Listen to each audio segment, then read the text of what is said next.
Today we get to visit a very, very interesting song, and we also get to hula this very interesting song. Why do I say interesting?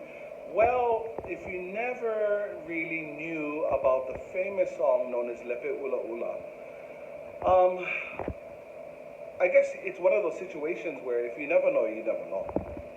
But I know, so hello.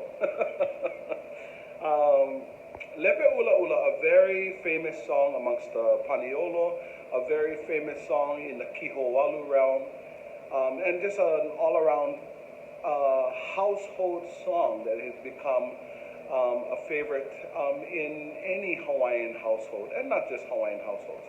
But Lepe Ula Ula, I would say a good majority of people in Hawaii know of this mele, and if they don't know the title, they know the melody because we've heard it at home, we've heard it at Pa'ina Luau, we've heard our kupuna or our aunties and uncles sing this mele before. And so it's a very famous song. It has made its way around Hawaii. The mele, in its entirety, has about 6 verses total, not all of which are often sung when you hear it throughout the years. Some people have omitted certain verses and only done 4. And usually when they omit the verses, it's verse 4 and verse 5 that they omit.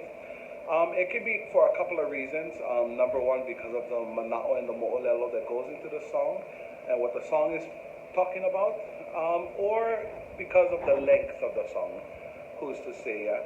But this mele, I would say, is a somewhat graphic.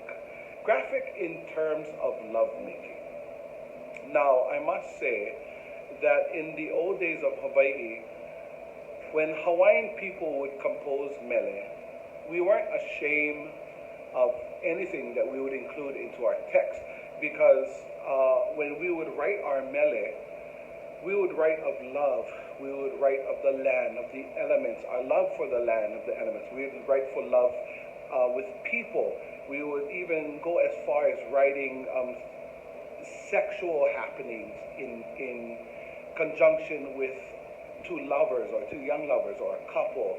And we even wrote ma'i chants for our kings and queens to honor them. And so it wasn't really until the missionaries came and taught Christianity and taught Hawaiian people to look down upon those kind of things in our text, that this particular writing style started to make its way out of what was at a time a particular style of writing. And so Lepe Ula Ula is amongst some of those songs from that era that is that kind of song, that kind of love song that is very descriptive in what it's talking about. And it uses kauna to hide the deeper meaning. And so if you don't know your way around kauna, then you would pretty much take the song for face value and be done with that, yeah? But this song is very descriptive in its entirety. Lepe Ula Ula, which translates to the comb of the chicken, yeah? So the male chicken, you see the chicken cone on the top. That's what Lepe Ula Ula is. This story starts with a young cowboy from Kauai High who is famed for his with his kaula, with his lasso and his kipukaili, and how he uses that lasso. And he's so well known for that lasso. But again, that lasso is just a metaphor for his fame for using other things. Lepe Ula Ula, lepe o kamoa, kahua kulina aya ka pelehu. And so that talks, you hear a chicken in there, the chicken comb, and then you hear the turkey in there, and how the fruit of the kulina is the prize of that. And so already from the get-go with this mele, the first verse is already talking about lovemaking, and it's very descriptive in that. And I don't know how to convey that for you folks, but I'm just going to leave it at that and move on to the second verse. Keiki mayao no Kauai High, no kipuka ili lavea lilo. And so this is the verse where the boy, the young cowboy, proclaims his fame. I am this young man. And I know my way very well around the lasso and how to use my lasso. As a matter of fact, I'm pretty famous for it. And that is his second verse. The third verse is, Elua valeiho, ho'i maua, kahau hali'i a o waimea. And so the young cowboy says in the third verse, it's just you and I, just we two. And shall we go up there into the mountain region where the clouds lay flat like a blanket? And it's there in Waimea we will find that blanket. On the fourth verse it says, Ilaila Maua. So it's there, the place that we went in Waimea.